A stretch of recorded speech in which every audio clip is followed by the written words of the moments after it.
Jasmine Begum সোফায় বসে চোখের পানি ফেলছেন। আজ 3 মাস যাবৎ গুলবাহার খুব বেশি বিগড়ে গেছে, অবাধ্যতা বেড়েছে বহু গুণে। তবুও জেসমিন বেগম অপেক্ষায় আছেন, একদিন তার মেয়ে সব বুঝবে।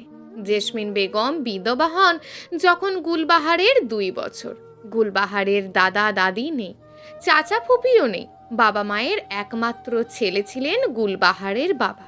গুলবাহারও তার মা বাবার একমাত্র মেয়ে, তবে এখন শুধু মায়ের একমাত্র মেয়ে।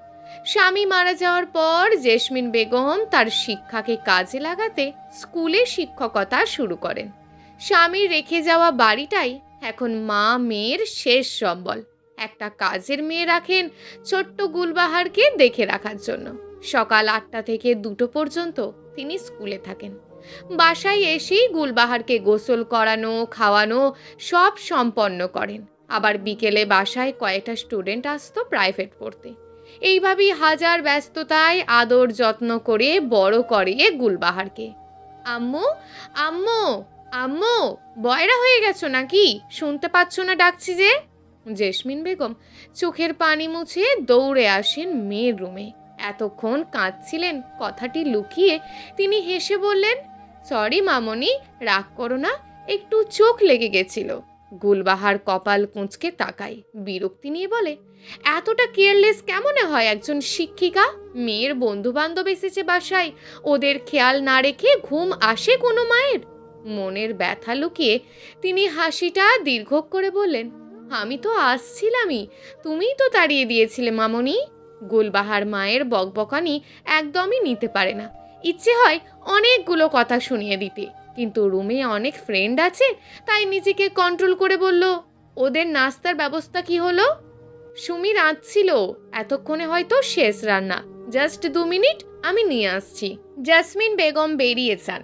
গুলবাহারের মাথায় রক কাঁপছে রাগে। সুমিকে দিয়ে রান্না সে একদম পছন্দ করে না। ফ্রেন্ডদের দিকে হেসে তাকায়, বলে, তোরা আড্ডা দে, আমি আসছি। জেসমিন বেগম রান্নাঘরে আসেন। খ্যাঁক করে গলা পরিষ্কার করে সুমিকে বলেন, কিরে কতটুকু? জি খালাম্মা, শেষ। দেখিস 19-20 যেন না হয়, মেয়ের বকা শোনাস না। আপনি মা হইয়া মেয়েরে এত ডরাই কেন খালাম্মা? জেসমিন বেগম হাসলো, বলল, তুই বুঝবি না। রান্নাঘরে গুলবাহারের আগমন। কপট রাগ নিয়ে মাকে বলল, ব্রেড পকোড়া স্যান্ডউইচ কতটা বাজেভাবে সুমি বানাই জানো না তুমি? তবু ওরে কেন এই দায়িত্ব দিয়েছো? আমি শিখিয়ে দিয়েছি মামনি, সত্যি মজা হয়েছে, খেয়ে দেখো। তবুও বাসাতেই তো থাকো এখন, গ্রীষ্মের বন্ধ স্কুল, নিজে রাঁধলে কি এমন হতো? সুমি ফোড়ন কাটলো, খালা আম্মার শরীরটা ভালা না আপা, আপনি তো খোঁজও রাখেন না, ডাক্তার কইছে আগুনের কাছে কম থাকতে। গুলবাহার সুমিকে ধমক দেয়, তারপর মায়ের দিকে রেগে একবার তাকিয়ে চলে যায়। সুমি ঠোঁট বাঁকায়। জাসমিন বেগমকে বলে, খালাম্মা, মেয়েরা শাসন কইরেন, নইলে দেখবেন আর হাতের মুঠাই নাই। আপনার মাইয়ারে আমার একটুও ভালো লাগে না, খালি আপনারে লইগা কাম করতে আই। জেসমিন বেগম হেসে ব্রেড পাকোড়া বড় চ্যাপটা প্লেটে নেয় আর বলে, এমন করে বলিস না, আমার তো মেয়ে, আমি ছাড়া ওর কে আছে? আর ওর ছাড়াই আমারই বা কে আছে? আপনের কেউ না থাকতে পারে, কিন্তু আপনার মাইয়ার অনেক পোলা বন্ধু আছে, ডাইনির মতন কতগুলো মেয়ে বান্ধবী আছে। চুপ কর, জলদি সবকিছু সাজিয়ে দে, বাচ্চাগুলো অনেকক্ষণ হয়েছে আসছে। গুলবাহারের রুমে একটা মিউজিক বক্স আছে, মায়ের আলমারি থেকে টাকা চুরি করে সে কিনেছে। নিশা গুলবাহারকে বলে, গান দে একটা, একটু নাচি সবাই, বোরিং হয়ে যাচ্ছি। গুলবাহার একটু নিভে। মিউজিকের আওয়াজ জেসমিন বেগমকে অসুস্থ করে দেয়, তাই সে বলল, ফোনে গান দিচ্ছি, ওয়েট। নিশা আক্ষেপ নিয়ে বলল, ধুর, ভাবলাম সবাই একসাথে হয়েছি, একটু গান বাজিয়ে নাচবো, আনন্দ করব। গুলবাহারের মত পাল্টে যায়। নিশার হাত ধরে বলে, বেবি, মন খারাপ করছিস কেন? ওয়েট, মিউজিক বক্স অন করছি। নিশা, ইকরা, রিনি, জুনায়েদ, রাফি সহ বাকি সব ছেলেগুলো উল্লাসিত হয়ে বলল, hip hip hurray. Jesmin Begum আর Sumi bread pakora sandwich Coke পানি দিয়ে চলে যায়, কিন্তু খাওয়ার তালে নেই গুলবাহারের ফ্রেন্ড মহল, তারা নাচের তালে। জেসমিন বেগম রুমে এসে দরজা লাগিয়ে দেন। তিনি একদম নিতে পারেন না এত আওয়াজ, মাথা ধরে আসে। কিন্তু কিছু করার নেই, মেয়েকে মানা করা যায় না এখন কিছুতেই। এই তো 1 মাস আগে প্রথম গুলবাহার ছেলে ফ্রেন্ড নিয়ে আসে বাসায়। তার নজরে পড়ে এলাকার মানুষের। আবার মিউজিক বক্স চলছিল উচ্চ আওয়াজে। জেসমিন বেগম বাড়ি ফিরছিলেন, তখন শফিকের বাবা জেসমিন বেগমকে আটকিয়ে বললেন, আপনি মেয়েদের স্কুলের একজন গুণী শিক্ষিকা, মেয়েদের শিক্ষা দেন, আর সেখানে নিজের মেয়ে এসব কি জামা কাপড় পরে? আজ আবার দেখলাম এক ঝাঁক ছেলেকে নিয়ে বাসায় ঢুকতে। শুনে জেসমিন বেগম আহত হন। এর মাঝে আরেকজন এসে বলল, যে নিজের মেয়েকে ভালো শিক্ষা দিতে পারেনি সে অন্যদের মেয়েকে কিভাবে দেবে ভাই? জেসমিন বেগমের বুক ভারী হয়ে আসে। এমন কথা কখনো শুনতে হবে ভাবেননি। স্তব্ধ হয়ে কতক্ষণ দাঁড়িয়ে থাকেন, তারপর হেসে বলেন, বাচ্চা মেয়ে, বোঝে কম, আমি ওকে বোঝাবো। অনেকটা রাগ নিয়ে তিনি বাসায় ঢোকেন। কলিং বেল চাপতেই সুমি এসে দরজা খুলে দেয়। তিনি ভ্যানিটি ব্যাগ সোফায় রেখে মেয়ের রুমে আসেন। রাগ নিয়ে 5 আঙুলের দাগ বসিয়ে দেন মেয়ের গালে। গুলবাহার স্তব্ধ হয়ে যায়। তিনি রাগ নিয়ে বলেন, আমি তোমায় এই শিক্ষা দিয়েছি গুলবাহার? নৈতিকতা শেখাইনি তোমায়? এভাবে সমাজের চোখে আমাকে নিচু করে তুমি কি পাচ্ছ? গুলবাহার আহত চোখে তাকিয়ে আছে মায়ের দিকে। চোখ লাল হয়ে এসেছে। রুমে উপস্থিত সব ফ্রেন্ডরা বেরিয়ে যায়। জেসমিন বেগম চলে আসেন নিজের রুমে। ওনার খুব কষ্ট হচ্ছে। এই প্রথম তিনি মেয়েকে মেরেছেন, একটা মাত্র মেয়ে, যাকে নিয়ে তার দুনিয়া। আজ সেই মেয়ের গালে হাত তুলতে তিনি বাধ্য হয়েছেন। চোখের চশমাটা খুলে তিনি গোসলে ঢোকেন। গোসল থেকে বেরিয়ে মেয়ের রুমে আসেন, দেখেন দরজা লাগানো। দীর্ঘ নিঃশ্বাস ফেলেন তিনি, হয়তো মেয়ে তার কাঁদছে শুয়ে। তিনি ড্রয়িং রুমে আসেন। সুমিকে ডেকে বলেন, কি রে সুমি, খেয়েছিস? তোর আপামনি খেয়েছে? হ খালাম্মা, আমি খাইছি, আফা খায় নাই। ডেকে নিয়ে আয়। আচ্ছা খালাম্মা। সুমি একটু পর এসে বলে, আপা সাড়া দেয় না। রাগ করেছে, হাত ছেড়ে দে, রাগ কমুক। রাত 8টা হয়ে যায়। দুপুর থেকেই দরজা লাগানো। জেসমিন বেগম অনেকবার ডেকেছেন, সাড়া পাননি। গুলবাহার নিজের ক্ষতি করার মতন মেয়ে নয়। রক্তকে সে খুব ভয় পায়। যখন এতক্ষণ হয়ে গেল সাড়া নেই, তিনি তখন ভয় পেয়ে যান। বাইরে থেকে 2জন পুরুষকে ডেকে এনে দরজা ভাঙান। দেখেন হাত রক্তাক্ত গুলবাহারের, পাশেই ব্লেড, বিছানা ফ্লোরে পড়ে আছে। আত্মা কেঁপে ওঠে জেসমিনের। প্রতিবেশী 2জন গুলবাহারকে হাসপাতাল নিয়ে আসে। ডাক্তার বলে রগে ব্লেড লাগেনি, তাই মেয়েটা বেঁচে গেছে, আর ঘুমের ওষুধ খেয়েছে, যার জন্য এতক্ষণ ঘুমিয়েছে। সেদিন জেসমিন বেগমের চেনা জানা দুনিয়াটা অচেনা হয়ে যায়। এত শান্ত ভীতু মেধাবী মেয়েটা এমন কিভাবে হলো? এতটা বিগড়ে কিভাবে গেল? ভার্সিটিতে ভর্তির পর থেকেই মেয়েটার মধ্যে চেঞ্জ আছে। আস্তে আস্তে এই পর্যায়ে সঙ্গদোষে লোহা ভাসে, কথাটা সত্য প্রমাণ গুলবাহার। দুপুর থেকে রাত 10টা অবধি বন্ধু বান্ধব বাসায় ছিল। যখন চলে যায়, জেসমিন বেগম হাসি মুখে বিদায় দেন। গুলবাহার গেট অবধি এগিয়ে দিতে আসে। নেশা হাত নাড়িয়ে বলল, গুল্লাবাহার বাই। জুনায়েদ নেশার মাথায় গাঁটটা মেরে বলল, গুল্লাবাহার না, গুলবাহার হবে। নেশা তাচ্ছিল্য হেসে বলল, গুলবাহার কোনো নাম হলো? এত বড় নাম, বুড়ি মহিলাদের মতন মগা নাম। গুলবাহারের মনটা তিক্ত হয়ে যায়, তবুও ঠোঁটে হাসি রেখে বলল, বাই। গুলবাহার বাসায় ঢুকে দেখে ড্রয়িং রুমে মা বসে আছে। ক্লান্ত শরীর সোফায় হেলিয়ে দিয়ে বলল, গুলবাহার নামটা না রাখলেও পারতে আম্মু, কাউকে বলা যায় না এই নাম। শিক্ষিত হওয়া সত্ত্বেও এমন নাম কেমনে রাখলে? জেসমিন বেগম উত্তরে কিছু বলেননি। চোখে ভেসে ওঠে যখন গুলবাহার ক্লাস 3তে পড়তো। স্কুল থেকে বেরিয়েই মাকে গলা জড়িয়ে ধরে বলেছিল, আম্মু থ্যাংক ইউ। উমা, আমার মামনিটা আজ এত খুশি কেন? আর থ্যাঙ্কস ব্যাপার কি? তুমি আমার বেস্ট মা, আমার এত সুন্দর নাম রেখেছো, এজন্য থ্যাংক ইউ। তাই তাকে বললো আমার মামনির নামটা অনেক সুন্দর। বাংলার মিস বলেছে আমার নামটা নাকি অনেক সুন্দর, সবার চেয়ে সুন্দর। আরও বলেছে এই নামটা যে রেখেছে সে নাকি আরও সুন্দর। আমি কি বলেছি জানো মা?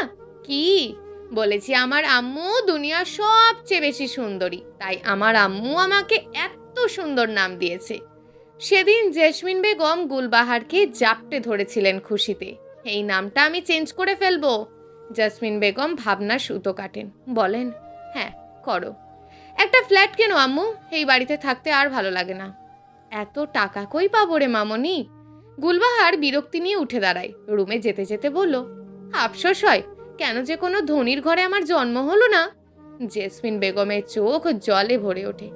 মেয়ে হয়তো জানে না ওনার বুকটা চুরমার হয়ে যায় যখন গুলবাহার অন্য বাবা মায়ের সাথে নিজের বাবা মাকে তুলনা করে। গুলবাহার ঘুমিয়েছে অনেকক্ষণ। জেসমিন বেগম মেয়ের রুমে আসে, মেয়ের মুখ পানে তাকিয়ে ভাবেন, দেখতে সেই আগের মতোই কতটা মায়াবী। মনটা এমন তেতো হলো কেন রে মামনি? বোঝো না তুমি ছাড়া যে আমার আর কেউ নেই। কাঁথা বুক অব্দি টেনে দিয়ে আসার সময় মেয়ের কপালে চুমু এঁকে দেন। জেসমিন বেগম রুমে এসে দরজাটা বন্ধ করে আলমারি থেকে মেয়ের ছোটবেলার জামা কাপড়গুলো নিয়ে কাঁদেন। আহা, কতই না পাগল ছিল গুলবাহার মায়ের জন্য। মাকে ছাড়া কিচ্ছু বুঝতো না। একদিন জেসমিন বেগম অভিমান করে বলেছিলেন, গুলবাহার না পড়লে তিনি চলে যাবেন ওপরওয়ালার কাছে। তাই গুলবাহারের কি কান্নাটাই না করেছে, সারা দিন পড়েছে। তিনি খুব মিস করেন সেই দিনগুলো, আফসোস করেন যদি ফেরানো যেত সেই সুন্দর দিনগুলো। জেসমিন বেগমের শরীরটা ভালো না, হার্টের প্রবলেম, ডায়াবেটিস, কিন্তু ওষুধ এনে খান না। খাবেনই বা কি করে? শিক্ষকতা করে কি আর অঢেল টাকা পাওয়া যায়? মেয়েকে প্রত্যেক দিন টাকা দিতে হয়। কম টাকা দিয়ে হয় না, অনেক টাকা দিতে হয়। পার্টিতে যাবে জামা দরকার, বিয়েতে যাবে জামা দরকার, বন্ধু বান্ধবদের ট্রিট দেবে টাকা দরকার। কিন্তু ইদানিং টাকার অঙ্কটা বেড়ে গেছে।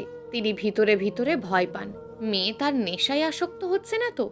আবার না দিলেও মেয়ের ব্ল্যাকমেল হাজারটা, নিজের ক্ষতি করার ভয় দেখায়।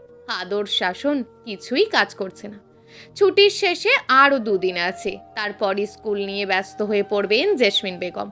বড্ড ইচ্ছে হচ্ছে মেয়েকে নিয়ে ঘোরার। সাহস করে মেয়ের রুমে আসেন।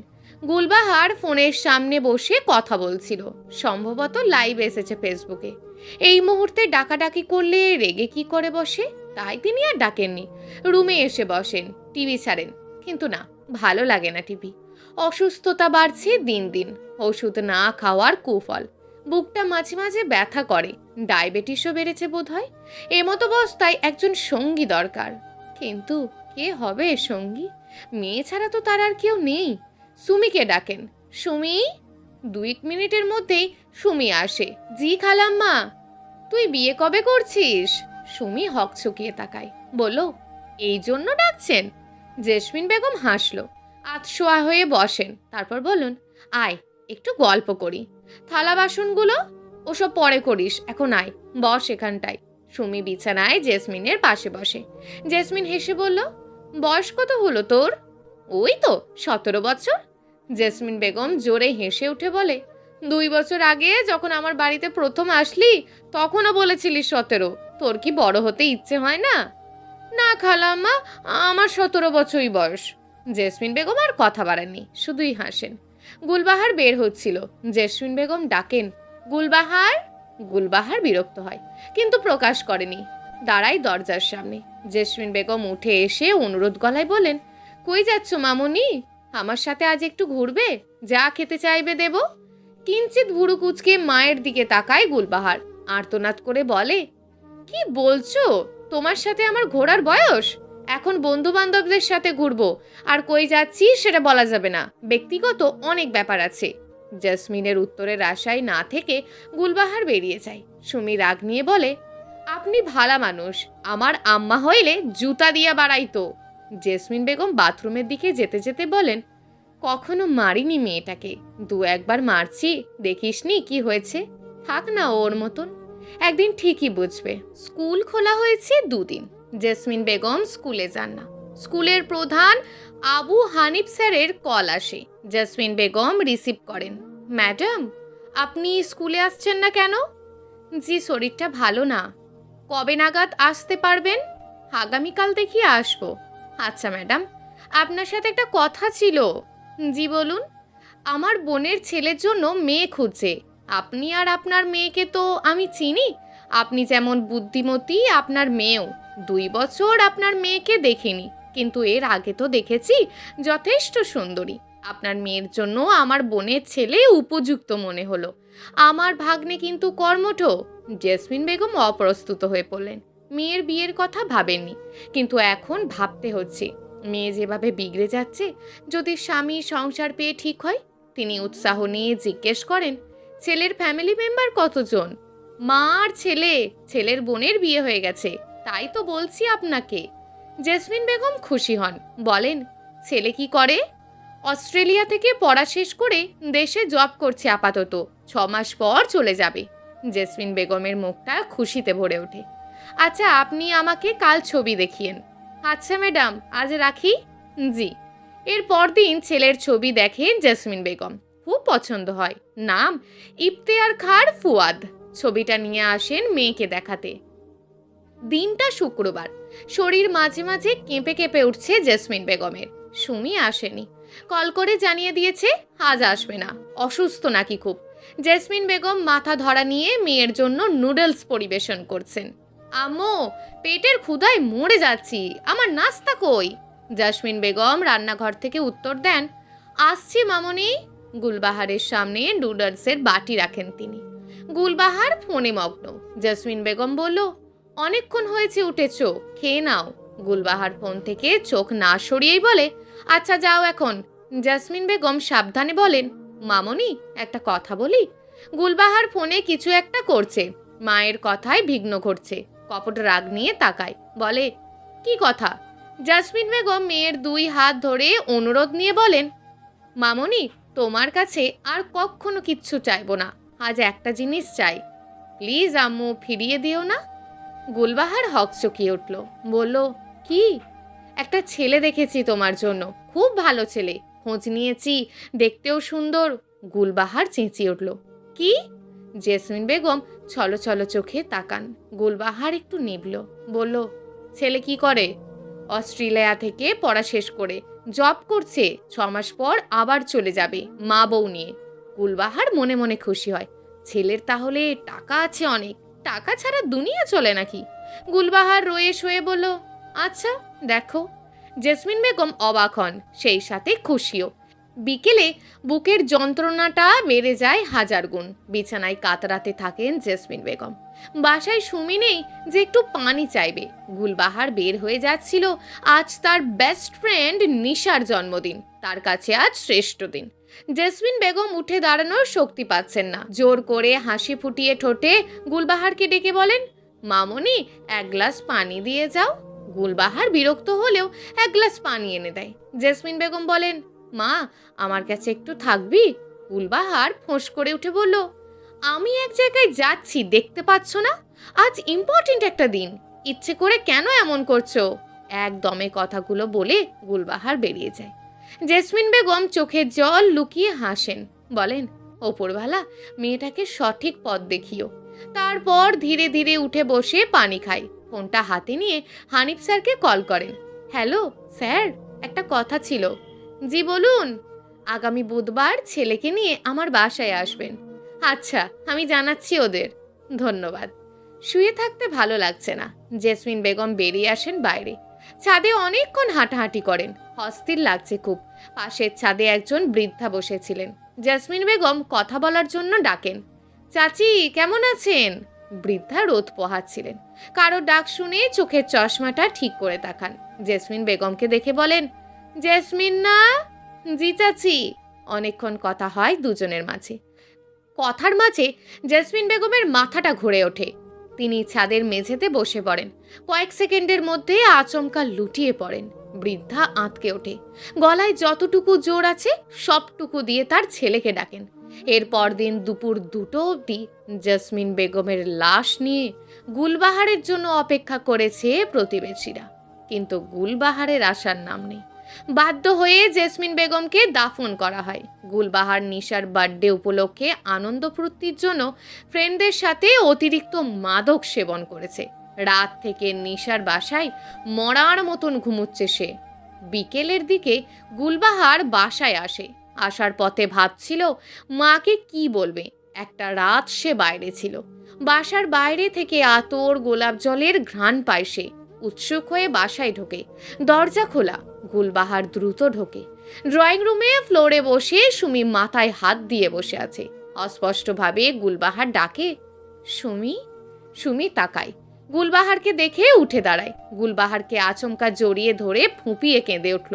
গুলবাহার তো হতবাক, সেই সাথে বুকে চিনচিন ব্যথা। সুমিকে সরিয়ে মায়ের রুমে আসে, দেখে নেই। গুলবাহারের মাথা ঘুরে ওঠে, সুমিকে ডাকে, হ্যাঁ সুমি, সুমি, আম্মু কই? সুমি দৌড়ে আসে, সে কিছু বলতে পারছে না। গুলবাহার ক্ষীণ স্বরে বলে, স্কুলে কাজে আটকে গেছে তাই না? খালাম্মার নেই আপামনি, গতকাল বিকেলেই চইলা গেছে আকাশে। গুলবাহারের শরীরটা ঝাঁকি দিয়ে ওঠে, ধপ করে ফ্লোরে বসে। সুমির কান্নার বেগ বেড়েই চলেছে। সেদিন রাত ভোর ঘুমায়নি গুলবাহার। ফোনে মন নেই, গান শোনায় মন নেই, ফ্রেন্ডদের কলও রিসিভ করে না। মায়ের রুমের ফ্লোরে শুয়ে আছে বিকেল থেকে। সন্ধ্যায় একবার পাথরের মতন অনুভূতিহীনভাবে স্মৃতিটা দেখে আসে মায়ের। ভাবে বিগত দিনের সবগুলো ব্যবহারের কথা, কেন করেছে এমন? তার মা তো অন্য মায়েদের মতন ছিল না, বেস্ট ফ্রেন্ডের মতন ছিল। তবুও কেন সে ফ্রেন্ডের আশায় মাকে দূরে সরিয়ে রেখেছিল? এতই যখন অবহেলা করেছিল, তাহলে এমন তীব্র কষ্ট হচ্ছে যে? ভোরের দিকে চোখটা লাগে। নিশা, জুনায়েদ সহ বাকি ফ্রেন্ডরা আসে 10টার দিকে। গুলবাহারকে তারা সারা রাত কল করলো, ধরল না। কি হয়েছে দেখার জন্যই আসা। সুমি দরজা খুলে দেয়, নিশাকে দেখিয়ে দেয় জাসমিন বেগমের রুম। ওরা এসে দেখে গুটিসুটি মেরে ফ্লোরে ঘুমাচ্ছে গুলবাহার, চেহারায় বিধ্বস্ত অবস্থা। হকচকিতভাবে একজন আরেকজনের দিকে তাকায়। সুমিকে জুনায়েদ জিজ্ঞেস করে, কি হয়েছে? খালা আম্মা মারা গেছে শুক্রবার বিকেলে।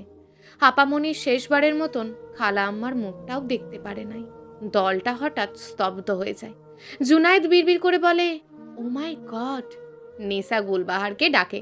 গুলবাহার চোখ খুলে নিশাকে দেখে আচমকা রেগে যায়, ধাক্কা দিয়ে দূরে ফেলে দেয়। আকস্মিক ঘটনায় সবাই হতবাক। গুলবাহার কেঁদে উঠে বলে, তোরা আমার জীবনের অভিশাপ, তোদের সঙ্গ পেয়ে আমার আজ এই দশা। আমার মা মইরা গেছে, বুঝতেছস? আমার জীবনটা থেমে গেছে মনে হইতেছে। তোদের সময় দিতে গিয়ে, খুশি করতে গিয়ে আমার মারে কষ্ট দিচ্ছি। বিশেষ করে নিশা, তুই, তোর কথায় সর্বপ্রথম আমি মায়ের সাথে তর্ক করেছি। বের হো সবাই, কেউ আসবি না আমার কাছে। আম্মু অনেকবার বলেছে নিশার সাথে মিশিস না, তবুও মিশেছি একটা ড্রাগ আসক্ত মেয়ের সাথে। নিশা কয়েকটা কথা শোনাতে গিয়েও চুপ হয়ে যায়, বেরিয়ে যায়। ধীরে ধীরে সবাই বেরিয়ে যায়। গুলবাহার কাঁদতে কাঁদতে ফ্লোরে বসে। অতিরিক্ত কান্নার কুফল, রাতে জ্বর ওঠে অনেক গুলবাহারের। সুমি ঘুমিয়েছে অনেকক্ষণ, শরীরটা এত অশান্তি করছে, মাথার রগ ব্যথায় দপদপ করছে, শরীর কাঁপছে, কিন্তু পাশে কেউ নেই। অথচ আগে সারা রাত জেগে মা নামক মানুষটা জলপট্টি দিত, মাথায় হাত বুলিয়ে বলতো, কি খাবি মা? অশান্তি লাগছে বেশি, একটু ঘুমাও মামনি। মায়ের হাতে স্পর্শ পেতে খুব ইচ্ছে হচ্ছে, কিন্তু মা তো চলে গেছে হাতের নাগালের বাইরে। শরীরের অশান্তি বেড়েই চলেছে। কাঁপা হাতে ফোন নিয়ে নিশাকে কল করে, এক এক করে সবাইকে কল করলো, কিন্তু কেউ আসতে পারবে না। নিশা তো চূড়ান্ত অপমান করে বলে দিয়েছে সে আর গুলবাহারের মুখ দেখতে চায় না। হাজার কষ্টেও গুলবাহার হাসে। যাদের জন্য মাকে মূল্যায়ন করেনি, আজ তাদের কি রূপ। মা তো মাই, মায়ের জায়গা সবার ওপরে। মাকে খুশি করতে পারলে চারিপাশ স্বর্গ। অথচ আমরা। গুলবাহার ধীরে ধীরে উঠে বসে। লাবণ্যময় মুখ দুদিনে মায়ের অভাবে চুপসে গেছে। গুলবাহার জেসমিন বেগমের রুমে আসে। জেসমিন বেগমের একটা শাড়ি বুকে জড়িয়ে কেঁদে ওঠে। সুমি জাগে। গুলবাহারের খুব মা পাচ্ছে, বড্ড একা লাগছে। মনে হচ্ছে পুরো দুনিয়াতে সে একা, কোনো এক গভীর জঙ্গলে সে একা, বড্ড একা। দরজা খুলে বেরিয়ে আসে। গভীর রাতে অন্ধকার যে মেয়ে ভয় পায়, সে অন্ধকারে হেঁটে মায়ের স্মৃতির কাছে যাচ্ছে। কতটা একা হলে মানুষ এমন করে? গুলবাহার দাঁড়িয়ে আছে মায়ের স্মৃতির সামনে, শরীরটা অবশ হয়ে যাচ্ছে নিজের মমতাময়ী মায়ের স্মৃতি দেখে। শরীরের হাড় জোর ছেড়ে দেয়। গুলবাহার লুটিয়ে পড়ে, আঁকড়ে ধরে। এই আম্মু, আম্মু, এত শান্তিতে ঘুমাচ্ছ? তোমার গুলবাহার যে তোমাকে ছাড়া ঘুমাতে পারছে না। আম্মু, তোমার মায়া হচ্ছে না তোমার গুলবাহারের কষ্ট দেখে? তাহলে ফিরে কেন আসছো না? তুমি তো এমন ছিলে না মা, এত পাষাণ হয়ে গেছে উপরওয়ালার কাছে গিয়ে। ক্ষীণ স্বরে কেঁদে কেঁদে বলল গুলবাহার। তারপরই আর্তনাদ করে কেঁদে বলল, আম্মু, প্লিজ ওপরওয়ালাকে বলো রাস্তা দিতে তোমায়, আমার কাছে ফিরে আসার। আম্মু, তুমি আমার বাচ্চা হয়ে আমার বুকে থাকবা, বিশ্বাস করো, আগলে রাখবো তোমারে, প্রমিস আম্মু। আমি আর অবাধ্য হব না, তোমার সব কথা শুনবো। আম্মু, আমায় কি মাফ করা যায় না? মাফ করে দাও, অসহনীয় যন্ত্রণা হচ্ছে আমার। আম্মু, আমি তোমাকে আরও একবার চাই, ধুলোবালি জমতে দেব না আর, প্রতিনিয়ত প্রতি সেকেন্ডে যত্ন করে রাখবো। গুলবাহারের আর্তনাদে আকাশ, গাছপালা, মাটি, রাতের ঝিঁঝি পোকা সমস্ত স্তব্ধ হয়ে গিয়েছিল। তবুও ফিরে আসেনি জেসমিন বেগম। মায়ের স্মৃতির ওপরেই কাঁদতে কাঁদতে প্রচণ্ড জ্বর ঠান্ডায় সেন্সলেস হয়ে যায় গুলবাহার। গুলবাহার চোখ খুলে দেখে নিজের রুমে সে। সুমি বলে সে পিছু পিছু গিয়েছিল। গুলবাহারকে অজ্ঞান হতে দেখে এলাকার মানুষকে ডেকে বাসায় আনে। গুলবাহার হালকা এসে সুমিকে বলে, সুমি, তোর সাথে অনেক খারাপ ব্যবহার করেছি, মাফ করে দিস। আর তুই নতুন কাজ নে, আমি তোরে বেতন দিমু কই থেকে? সুমি উত্তরে কিছু বলল না। সত্যিই তাকে যে চলে যেতে হবে, পেট চালাতে টাকা দরকার। এর পরদিন থেকে সুমি আর আসেনি। গুলবাহারের সময়গুলো বিষাদময় হয়। বাসায় চাল ছিল 1 বস্তা করে আর 1 কেজি ডাল, তাই রেঁধে খাচ্ছে। ভার্সিটি যায় না। জাসমিন বেগমের আলমারিতে কিছু টাকা পেয়েছে, সেগুলো যত্নে লুকিয়ে রাখে। জাসমিন বেগমের রুমেই গুলবাহার ঘুমায়। হুটহাট মায়ের জন্য চিৎকার করে কেঁদে ওঠে। মাঝে মাঝে ভাবে কি স্বার্থপর ফ্রেন্ড ছিল তার, একটা বার দেখতে আসেনি। ভার্সিটিতে 2-3 জন ছিল যাদের সাথে গুলবাহার প্রথমে মিশত, তারপর নিশার গ্রুপের সন্ধান পেয়ে এদের আর পাত্তাই দেয়নি। আর আজ এরাই এটা ওটা নিয়ে আসছে মাঝে মাঝে। গুলবাহারের খুব লজ্জা হয়, কথা বলে না কারোর সাথে। পাড়া প্রতিবেশী দেখলেই কথা শোনায়। আবার গতকাল থেকে কিছু বকাটে জ্বালাচ্ছে, রাতে পাথর ছুঁড়ে দেয় ছাদে, বাজে মন্তব্য করে। গুলবাহার ভয়ে আড়ষ্ট হয়ে থাকে। সেদিন সকাল 10টা, শুক্রবার। কলিং বেল বাজছে অনেকক্ষণ। গুলবাহার ভয়ে খুলছে না দরজা। মায়ের সেলফোনটা বেজে ওঠে। গুলবাহার রিসিভড করে। ওপাশ থেকে বয়স্ক গলা পাওয়া যায়। হ্যালো ম্যাডাম, দরজাটা খুলছেন না কেন? গুলবাহার উত্তরে কিছু বলেনি। দৌড়ে এসে দরজা খুলে দেয়। দেখতে পায় একজন মহিলা, হানিফ স্যার আর একটা হ্যান্ডসাম ছেলে। গুলবাহার ভদ্রভাবে বলে, আসুন। তারা এসে সোফায় বসে।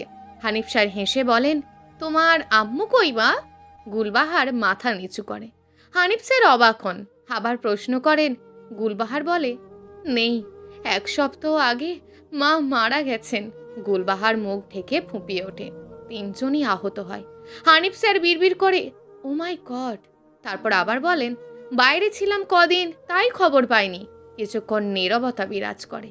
হানিফ স্যার কেশে সবার দৃষ্টি আকর্ষণ করে। আপা, মেয়ে পছন্দ হয়েছে? জেসমিন ম্যাডাম নেই, তিনি যা সম্পন্ন করতে পারেননি আমার করা উচিত। গুলবাহার অবাক হয়ে তাকান। হানিফ স্যারের বোন বলে, আমার তো পছন্দ হয়েছেই। ফুয়াদের আর মেয়ের ইচ্ছে থাকলে কোনো সমস্যা নেই। এত গুণী একজন মহিলার মেয়ে খারাপ অবশ্যই হবে না। ভাগ্নে? ফুয়াদ এবার গুলবাহারের দিকে তাকায়, তারপর বলল, ওনার সাথে একবার কথা বলা উচিত। হানিফ স্যার গুলবাহারের উদ্দেশ্যে বলল, তোমার সমস্যা একা কথা বলতে? গুলবাহার মাথা নাড়ায়। আসুন বলে নিজের রুমে হেঁটে আসে। ফুয়াদের পিছু আসতে নেয়। তখন হানিফ স্যার বলে, মনে রাখিস, মেয়েটার অভিভাবক নেই। মামা খালারা আছে, কিন্তু তারা কোনো কাজের না। অভিভাবকহীন বিয়েই করতে হবে। ফুয়াদ হেসে রুমে আসে। অনেকক্ষণ বিছানায় চুপ করে বসে থাকে। গুলবাহারের উদ্দেশ্যে তারপর বলে, গুলবাহার, নামটা আপনার চেয়েও সুন্দর। কে রেখেছে? আমার আম্মু, হেসে বলল গুলবাহার। মনে মনে ভাবে, সবাই বলে তার নামটা কত সুন্দর, অথচ একজনের মন্তব্যে আমি আম্মুর সাথে বাজে ব্যবহার করেছি। কেন এই নাম রাখলো তাই নিয়ে। বিয়েতে আপনি রাজি? ফুয়াদ প্রশ্ন করল। গুলবাহার না করে দেয়। ফুয়াদের হাসি মিলিয়ে যায়। বলে, কেন? এই বাড়ি ছেড়ে কোথাও যাব না। আপনাকে একটা কথা বলি? জি। আপনার তো এখন কেউ নেই, একটা নির্দিষ্ট নিরাপদ জায়গা করে নেওয়া উচিত, নয়তো আপনারই ক্ষতি। আর আপনার মাই এটা চেয়েছিলেন। গুলবাহার কিছু বলল না। ছেলেটা স্মার্ট, বুঝতে পেরেছে। ফুয়াদ নাম্বার নিয়ে বেরিয়ে যায়। মত পাল্টে গেলে যেন জানায়। সারা রাত ভেবে দেখলো এখানে বেশি দিন থাকাটা রিস্ক হবে। যে কোনো মুহূর্তে বখাটেরা হামলা করবে। আর যা খাবার আছে তা কদিনেই চলে যাবে। ফুয়াদকে টেক্সট করে, আমি রাজি। কয়েকদিনের মধ্যেই ঘরোয়াভাবে বিয়ে সম্পন্ন হয়। স্বামীর বিয়েতে আসার পর সে খেয়াল করেছে ফুয়াদ মাকে চোখে হারায়। বাসায় এসে মায়ের কাছে যাবে, প্রত্যেক দিন কিছু না কিছু আনবে, নিজের হাতে রেঁধে খাওয়াবে। তখন গুলবাহার খুব কাঁদে, মাকে মিস করে। সারা শরীরে হয় জ্বালা পোড়ার যন্ত্রণা। আফসোস করে, আমি কেন এমন হলাম না? ফুয়াদের মতন সন্তান প্রত্যেক ঘরে ঘরে কেন হয় না? দিন শেষে রাতে গুলবাহারের আকাশের দিকে তাকিয়ে থাকে, খোঁজে তার মা কোনটা। মাঝ রাতে স্বপ্ন দেখে মাকে, চিৎকার করে ওঠে। ঘুম ভেঙে যায়, ফুয়াদের বুকে মুখ লুকিয়ে কাঁদে। স্বামী শাশুড়ি ছাড়া দুনিয়াটাকে সে আর চেনে না। টিভি দেখে না, ফেসবুকে যায় না অনেক দিন, বাসার টুকটাক কাজ করে আর মায়ের কথা ভাবে। আচমকা চিৎকার করে কেঁদে ওঠে। কেটে গেছে অনেকগুলো মাস। মায়ের মৃত্যুর শোক থেকে বেরোতে পারেনি গুলবাহার। 3 দিন পর অস্ট্রেলিয়া চলে যাবে। মায়ের স্মৃতির পাশে বসে আছে, বলছে, আম্মু চলে যাচ্ছি সদূরে, তোমায় খুব মিস করব। আর মা, ওপরওয়ালাকে বলো তোমার মতন যেন আমার একটা মেয়ে হয়, আমার মায়ের মতন। গুলবাহার আসো, ফুয়াদ বলল। গুলবাহার আঁকড়ে ধরে মায়ের স্মৃতি, মাটি খামচে ধরে বলে, আমার মনে হচ্ছে মায়ের স্মৃতি রেখে আমি যেতে পারবো না অস্ট্রেলিয়া। আমাদের ভিসা পাসপোর্ট সব রেডি, যেতেই হবে। গুলবাহার ফুয়াদের দুপা ধরে কেঁদে ওঠে, প্লিজ আমার স্মৃতিটা রেখে যেতে পারবো না, আমরা একসাথেই থাকি না দেশে, তোমার তো ভালো জব আছে। ফুয়াদের উত্তর হ্যাঁ নাকি না সেটা ছেড়ে দিলাম দর্শকদের ওপর।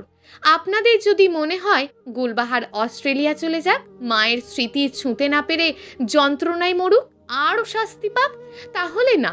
আর যদি আপনার মনে হয় মেয়েটা অনেক কষ্ট করেছে, সে অনুতপ্ত, মায়ের শেষ স্মৃতি থেকে তাকে দূরে না রাখাই ভালো, তাহলে উত্তর হ্যাঁ।